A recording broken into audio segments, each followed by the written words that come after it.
बिस्मिल्लाहिर्रहमानिर्रहीम। I am राजा जुनैद। इससे previous lectures में हम लोग डिस्कस कर रहे थे गाज़ेस लॉ की एप्लीकेशंस को, जिसमें अभी तक हम लोग एक इनफाइनाइट शीट ऑफ मेटल के ऊपर जो कि चार्ज थी उसके ऊपर हम लोग इलेक्ट्रिक फील्ड इंटेंसिटी की वैल्यू मालूम कर चुके थे, जो कि हमारे पास आ रही थी E is equal to sigma divided by 2 epsilon naught. अब ये जो इक्वेशन है ये कल हम लोगों ने कल वाले लेक्चर में डिराइव की थी, और हम लोगों ने एक single sheet of metal surface ली थी जिसके ऊपर हम लोगों ने इनफाइनाइट उसका एरिया कंसिडर किया था, और ये कंसिडर किया था कि इसके ऊपर चार्जेस मौजूद हैं, ये चार्ज सरफेस है। अब जब हम लोगों ने उसके ऊपर इलेक्ट्रिक फील्ड को मालूम किया तो हम लोगों को ये बात पता चली कि इलेक्ट्रिक फील्ड जो है वो हम लोग इस फार्मूले से डिराइव कर सकते हैं, यानी कि हम लोग इलेक्ट्रिक फील्ड को मालूम कर सकते हैं सरफेस चार्ज डेंसिटी जब हमारे पास मौजूद हो और परमिटिविटी ऑफ फ्री स्पेस हमारे पास मौजूद हो, या अगर कोई और मीडिया होगा तो वहाँ पे रिलेटिव परमिटिविटी का इस्तेमाल किया जाएगा। तो ये कुछ 3 वेरिएबल्स थे जो कि इस इक्वेशन के अंदर इन्वॉल्व थे। आज के लेक्चर में हम लोग 2 मेटल प्लेट्स के दरमियान इंटेंसिटी फाइंड करेंगे, और उन मेटल प्लेट्स के ऊपर जो चार्ज होगा वो अपोजिट चार्ज होगा, यानी कि एक के ऊपर पॉजिटिव और एक के ऊपर नेगेटिव। तो आज की भी गाज़ेस लॉ की ही एक एप्लीकेशन है जिसे हम लोग electric field intensity between 2 oppositely charge metal plate कहते हैं। तो आइए चलते हैं अपने आज के टॉपिक की तरफ और बाकायदा तौर पे उसे diagram and with other accessories समझने की कोशिश करते हैं। The electric field intensity between 2 oppositely charge metal plates, यानी कि हम लोगों ने यहाँ पे इलेक्ट्रिक फील्ड इंटेंसिटी फाइंड करनी है 2 ऑपोजिटली चार्ज मेटल प्लेट के। तो कंसिडर करते हैं कि हमारे पास 2 ऑपोजिटली चार्ज मेटल प्लेट्स हैं, एक हमारे पास ये आ गई पॉजिटिव और एक हमारे पास ये आ गई नेगेटिव। तो ये ऑपोजिटली चार्ज हैं और एक दूसरे के पैरेलल हैं। पैरेलल कहने का मकसद यानी कि इनके दरमियान में जो थीटा है, एंगल है, वो आप लोगों के पास 0 है। अब बात इस पे करते हैं कि जब ये 2 केसेस हमारे पास मौजूद हैं तो यहाँ पे ये जो दोनों प्लेट्स हैं हमारे पास, इनके दरमियान जो इलेक्ट्रिक फील्ड है वो पॉजिटिव से टूवर्ड द नेगेटिव है। हमें पता है जो पॉजिटिव चार्ज होता है उससे इलेक्ट्रिक फील्ड लाइंस आउटवर्ड निकलती हैं, ठीक है, इस तरह ऐसे, और जो नेगेटिव चार्ज है उसकी तरफ जो फील्ड लाइंस होती हैं वो हमेशा इनवर्ड होती हैं, ठीक है। तो यहां से पॉजिटिव से लाइंस निकली और नेगेटिव जो प्लेट है उसके ऊपर टर्मिनेट हो गए। अब जरा इस पे बात करते हैं कि ये फील्ड लाइंस तो हमारे पास इस तरह आ रही हैं, इसका मतलब है ये फील्ड लाइन हमें इलेक्ट्रिक फील्ड के बारे में बता रही हैं कि इलेक्ट्रिक फील्ड की डायरेक्शन इस तरह है। अब हम लोग यहां पे कंसिडर कर रहे हैं एक गाजियन सरफेस, ठीक है, गाजियन सरफेस, या हम लोग अपने अल्फाज में कह लेते हैं एक बॉक्स कंसिडर किया है जिसके हमारे पास जो फेसेस हैं वो फेसेस कितने हैं जी, 4 फेसेस है, ठीक है। ये 4 faces namely S1, S2, S3 and S4। ये S1 हो गया, ये S2 हो गया, ये S3 हो गया और ये S4 हो गया। अब इन 4 के 4 फेसेस में से हम लोगों ने क्या करना है, हम लोगों ने फाइंड करना है कि इन 4 फेसेस में से फ्लक्स कितना पास हो रहा है, यानी कि दूसरे अल्फाज में अगर ये बोलूं तो इलेक्ट्रिक फील्ड लाइंस कितनी पास हो रही हैं एक यूनिट क्रॉस सेक्शनल एरिया से।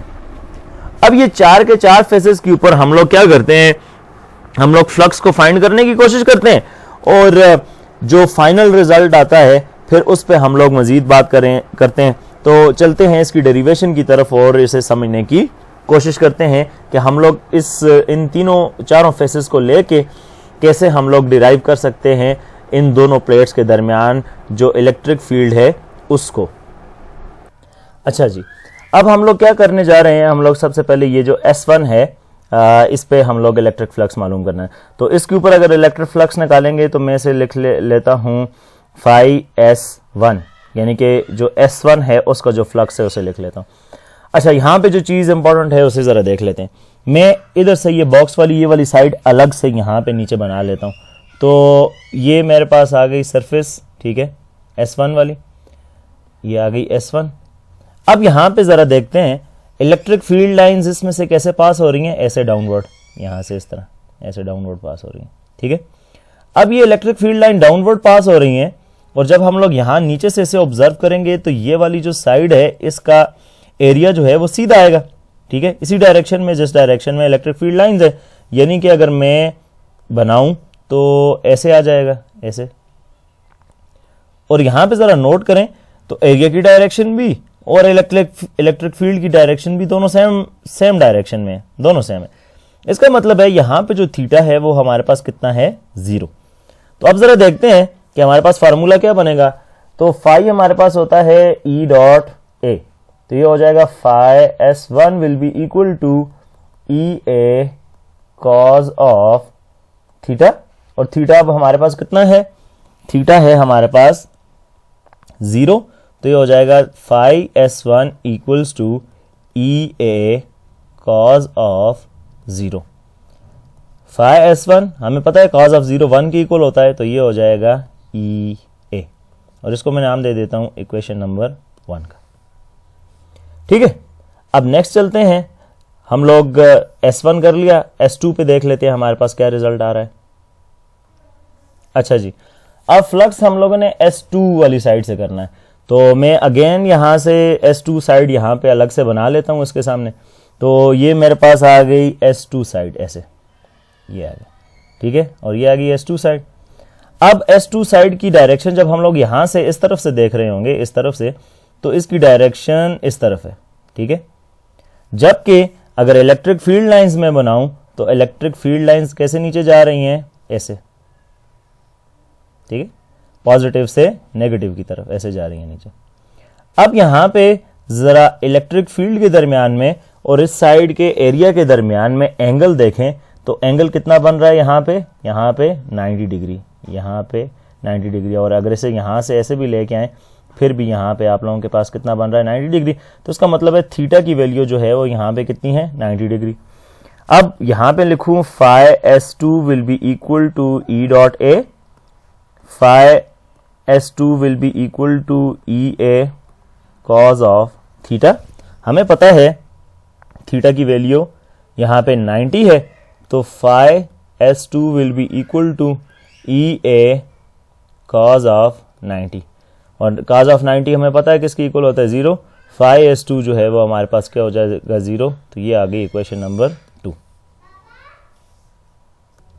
अच्छा जी, अब साइड जो S3 है उसके अकॉर्डिंग हम लोगों ने यहाँ पे वैल्यू निकालनी है फ्लक्स की। तो जरा साइड S3 को देखते हैं। तो S3 को जरा देखें तो ये ऑलरेडी मेटल के अंदर मौजूद है और हमें पता है मेटल के अंदर इलेक्ट्रिक फील्ड मौजूद नहीं होती।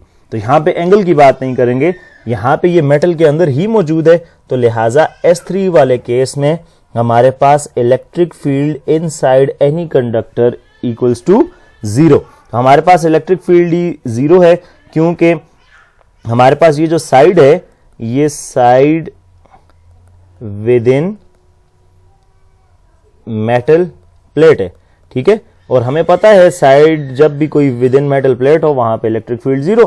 तो अगर फाई S3 हम लोग निकालेंगे तो वो EA कॉज ऑफ थीटा आएगा, मगर यहां पे हमारे पास जो E की वैल्यू है वो 0 है, और 0 होने की वजह से हमारे पास ये ओवरऑल वैल्यू जो है वो यहां पे क्या आ जाएगी 0। तो यानी कि phi S3 will be equal to 0, तो ये आ जाएगी हमारे पास इक्वेशन नंबर 3। यहाँ पे इलेक्ट्रिक फील्ड ही हमारे पास 0 है। अभी हम लोग फ्लक्स जो है वो साइड 4 से देखेंगे कि साइड 4 से कैसे। तो ज़रा डायग्राम में चले जाते हैं वापस। तो ये रही हमारे पास साइड 4, ठीक है। तो इसे मैं इसी के सामने नीचे यहाँ पे बना लेता हूँ उस जगह पे। तो हमारे पास साइड 4 ऐसे आ गई, ठीक है, ऐसे आ गई S4। अब जब यहाँ से हम लोग ऑब्जर्व करेंगे तो इसकी डायरेक्शन जो है वो इस तरह आएगी, ऐसे, ठीक है। और जो इलेक्ट्रिक फील्ड लाइंस हैं वो ऑलरेडी हमें पता है ऐसे वर्टिकली डाउनवर्ड आ रही हैं, ये ऐसे आ रही हैं नीचे, ठीक है, इस तरह। अब देखें यहाँ पे जितने भी हमारे पास यहाँ पे एंगल बन रहे हैं इसके एरिया के साथ, वो कितने बन रहे हैं, वो 90 डिग्री बन रहे हैं। अब जब 90 डिग्री बन रहे हैं तो मैं अगर लिखूं phi S4 equals to E dot A, phi S4 will be equal to EA cos of theta. तो अब ये 90 डिग्री है तो इसका मतलब है थीटा हमारे पास यहाँ पे 90 बन रहा है। यहाँ पे पुट करें तो phi S4 will be equal to EA cos of 90 degree, और हमें पता है कॉज ऑफ 90 जो है वो हमारे पास इक्वल है 0 के, तो ये S4 हो जाएगा EA इंटू 0, तो ये हो जाएगा phi S4 will be equal to 0। तो ये आ गई इक्वेशन नंबर 4। हमने क्या किया, हमने अभी तक जो चारों साइडें थी S1 से स्टार्ट किया, S1 भी, S2 भी, S3 भी और S4 भी। ये हमने चारों की चारों साइड्स के लिए हम लोगों ने ये काम कर लिया। अब हम लोगों ने क्या करना है, हम लोगों ने ओवरऑल जो चार्ज है वो निकालना है, और ओवरऑल फ्लक्स पहले निकाल लेते हैं। उसके बाद फिर हम लोग क्या करेंगे जी, फ्लक्स डेंसिटी का इस्तेमाल करके हम लोग फार्मूला ड्राइव करने की कोशिश करेंगे। अब आते हैं ज़रा टोटल फ्लक्स के ऊपर और देखते हैं कि टोटल फ्लक्स को हम लोग कैसे इस्तेमाल कर सकते हैं। तो टोटल फ्लक्स की अगर मैं बात करूं, ठीक है, टोटल फ्लक्स की, तो टोटल फ्लक्स को अगर मैं फाई से डिनोट करूं तो ये इक्वल होगा phi S1 plus phi S2 plus phi S3 plus phi S4। तो ये हमारे पास S1 की क्या वैल्यू आई थी EA, S2 की वैल्यू आई थी 0, S3 की वैल्यू आई थी 0 और S4 की वैल्यू भी आई थी 0। यहाँ पे ये देखें S4 की भी वैल्यू 0 है, S3 की वैल्यू भी 0 है, S2 की वैल्यू भी 0 है, जबकि S1 की जो वैल्यू है वो EA आई थी। तो यहाँ पे मैंने पुट कर ली, तो फाई जो है वो हमारे पास आ गया EA के बराबर। ठीक है, तो यहाँ तक हम लोगों ने जितनी भी इक्वेशंस को नाम वगैरह दिया है वो 1 2 करके दिया है। तो ये हमारे पास जैसे फाइनल रिजल्ट आ रहा है इसका फ्लक्स का, तो हम लोग इसे नाम दे देते हैं A का। ठीक है, अब अकॉर्डिंग टू गॉसेस लॉ हम लोग जरा इसे आगे लेके चलते हैं इसी इक्वेशन नंबर A को। गॉसेस लॉ हमें क्या बताता है जी, गॉसेस लॉ कल भी हम लोगों ने डिस्कस किया था। गॉसेस लॉ हमें फ्लक्स की वैल्यू बताता है और जरा उसे देख लेते हैं। तो मैं लिख लेता हूं यहां पे अकॉर्डिंग टू गॉसेस लॉ, वो हमारे पास इक्वल है phi is equal to Q divided by epsilon naught. ठीक है, तो उस इक्वेशन को हम लोगों ने A कहा, इसको मैं कह देता हूं B। कल हम लोगों ने एक और इक्वेशन भी पढ़ी थी जो कि हमारे पास फ्लक्स डेंसिटी की थी, और वो हमारे पास या चार्ज डेंसिटी की थी, तो वो हमारे पास थी sigma is equal to Q divided by A। और अगर A को मैं इधर मल्टीप्लाई करूं तो Q हमारे पास आ जाएगा सिग्मा इंटू A, और इसको मैं नाम दे देता हूं इक्वेशन C का। ठीक है, अभी मैं क्या करता हूं कि put equation C in equation B। तो इस C इक्वेशन को उठा के B में पुट करें तो फाई की वैल्यू हमारे पास आ जाएगी sigma A divided by epsilon not, और इसको मैं नाम दे देता हूं इक्वेशन नंबर D का। अब कंपेयर करते हैं, comparing equation A and D। तो इक्वेशन A हमारे पास ऑलरेडी हम लोगों ने पहले मालूम कर चुके हैं, ओवरऑल जो अभी हम लोगों ने टोटल फ्लक्स मालूम किया था उसमें, और वो इक्वेशन ये रही आपके सामने, ये रही इक्वेशन ये वाली, तो वो आ रही है EA। इसको हम लोग वहां पे जो इक्वेशन है उसमें पुट कर लेंगे फाई की जगह पे। तो इक्वेशन A में यहाँ पे लिख लेता हूँ कि इक्वेशन A जो थी वो थी phi is equal to EA, ये थी इक्वेशन A।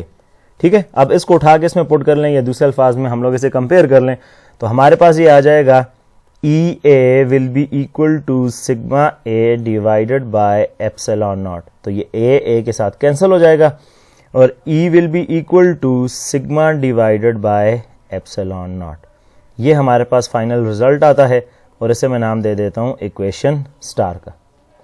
अब यहां पे जरा आप लोग एक बात पे गौर करें, तो हम लोगों ने कल वाला जो एप्लीकेशन की थी जहां पे एक ही प्लेट थी, तो उस ए की प्लेट के लिए हमारे पास ई की वैल्यू क्या आ रही थी, कल वाली इक्वेशन में आ रही थी sigma divided by 2 epsilon not.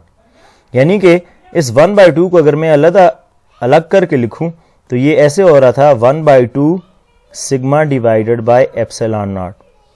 और जरा इस इक्वेशन को, इन दोनों इक्वेशन को जरा सा देखते हैं। तो यहां पे देखें 1/2 वाला फैक्टर नहीं है, जबकि यहां पे 1/2 वाला फैक्टर है। इसका मतलब यह है कि अगर मेरे पास दो अपोजिटली चार्ज मेटल प्लेट्स हैं, एक तरफ नेगेटिव प्लेट है एक तरफ पॉजिटिव है, तो वहां पे हमारे पास जो इलेक्ट्रिक फील्ड है वो ये आ गई, ये वाली। और अगर इन दोनों में से मैं एक प्लेट को हटा दूं, फॉर एग्जांपल इस पॉजिटिव को हटा देता हूं, तो अब ये एक प्लेट बच जाएगी, तो तब हमारे पास जो इलेक्ट्रिक फील्ड है वो भी आधी हो जाएगी। ये देखें ना, ये 1/2 किसके बराबर होता है, 0.5 के, यानी कि आधे के। तो sigma divide by epsilon not, sigma divide by epsilon not वाला फैक्टर दोनों के अंदर मौजूद है। मगर दो प्लेटें होंगी तो sigma divide by epsilon not होगा। जब एक प्लेट हो जाएगी तो हमारे पास इंटेंसिटी भी आधी हो जाएगी, तो वो 1/2 हो जाएगी। आज के लेक्चर में हम लोगों ने जो चीजें डिस्कस की हैं उनको जरा एक ओवरव्यू कर लेते हैं और उनको जरा देख लेते हैं, समझ लेते हैं हमने क्या क्या किया। तो पहले स्टेप में हम लोगों ने डायग्राम को जो है वो देखा, अंडरस्टैंड किया कि डायग्राम के अंदर हमारे पास दो अपोजिटली चार्ज मेटल प्लेट्स हैं, जो कि डायग्राम हमें कुछ इस तरह नज़र आ रही थी, जो अभी मैं दिखा देता हूँ आप लोगों को। ये वाली डायग्राम थी जिसमें दो अपोजिटली चार्ज मेटल प्लेट थी, एक पॉजिटिव प्लेट थी, एक नेगेटिव। पॉजिटिव से इलेक्ट्रिक फील्ड लाइन नेगेटिव पे आके टर्मिनेट कर रही थी, और दरमियान में हम लोगों ने एक बॉक्स कंसिडर किया था जिसकी 4 साइडें थी, S1, S2, S3 and S4। फिर हम लोगों ने ये बात की थी कि हर एक साइड के ऊपर हम लोगों ने वैल्यू निकालनी है फ्लक्स की। फिर हम लोगों ने क्या किया जी, नेक्स्ट स्टेप के ऊपर आए। तो ये पहला डायग्राम को अंडरस्टैंड करना पहला स्टेप था। दूसरे स्टेप में हमने फ्लक्स थ्रू साइड S1 निकाला, जो कि हमारे पास फाई S1 जो है वो EA की फॉर्म में आया, वो इस वजह से क्योंकि तब हमारे पास थीटा की वैल्यू जो थी वो हमारे पास 0 थी। तो ये चीज इंपॉर्टेंट है। फिर फ्लक्स थ्रू साइड S2 हम लोगों ने निकाला, उधर फाई की वैल्यू जो है वो 0 आ गई क्योंकि वहां पे एंगल हमारे पास 90 था। फिर साइड जो S3 थी उसके ऊपर हमारे पास फाई की वैल्यू 0 आई फ्लक्स की, क्योंकि वहां पे इलेक्ट्रिक फील्ड 0 थी, क्योंकि वो साइड मेटल के अंदर थी। तो मेटल के अंदर हमें पता है इलेक्ट्रिक फील्ड 0 होती है। फिर हाँ, हम लोग जो साइड 4 की तरफ आए तो तब हमारे पास एंगल अगेन 90 बन रहा था और हमारे पास जो फाई की वैल्यू है वो 0 आई। टोटल फ्लक्स निकालना था तो वो हमारे पास था phi S1 plus phi S2 plus phi S3 plus phi S4। सारी वैल्यूज हम लोगों ने पुट की तो हमारे पास रिजल्ट ही आया phi is equal to EA। और जब हम लोगों ने सरफेस चार्ज डेंसिटी की मदद से और गॉसेस लॉ की मदद से निकाला तो हमारे पास आया phi is equal to sigma A divide by epsilon naught. इन दोनों को हम लोगों ने जब कंपेयर किया तो कंपेयर करने से हमारे पास जो फाइनल रिजल्ट आया है वो हमारे पास ये इक्वेशन स्टार आई, जो कि आप लोगों के सामने यहाँ पे लिखी है। तो यहाँ पे हमारे पास कितने वेरिएबल्स हैं, यहाँ पे भी हमारे पास 3 वेरिएबल आ गए। एक आ गया हमारे पास इलेक्ट्रिसिटी, एक आ गया हमारे पास सिग्मा जो सरफेस चार्ज डेंसिटी है, और तीसरा हमारे पास आ गया परमिटिविटी ऑफ फ्री स्पेस, या अगर कोई और मीडियम होगा तो रिलेटिव परमिटिविटी आ जाएगी। तो ये 3 वेरिएबल हैं, कोई से 2 आप लोगों को गिवन हो तो तीसरा हम लोग मालूम कर सकते हैं। तो ये थी हमारे पास गॉसेस लॉ की एप्लीकेशन, जो कि आज हम लोगों ने डिस्कस की। आप लोगों ने इसी एप्लीकेशन को जो मैंने आज डिस्कस की है इसकी डेरिवेशन लिख के और इसकी नीट डायग्राम बना के मुझे आज सबमिट करवानी है। तो आज की वीडियो में इतना ही, इंशाल्लाह कल मिलते हैं नेक्स्ट लेक्चर में नेक्स्ट वीडियो के साथ। तब तक के लिए अल्लाह हाफिज़।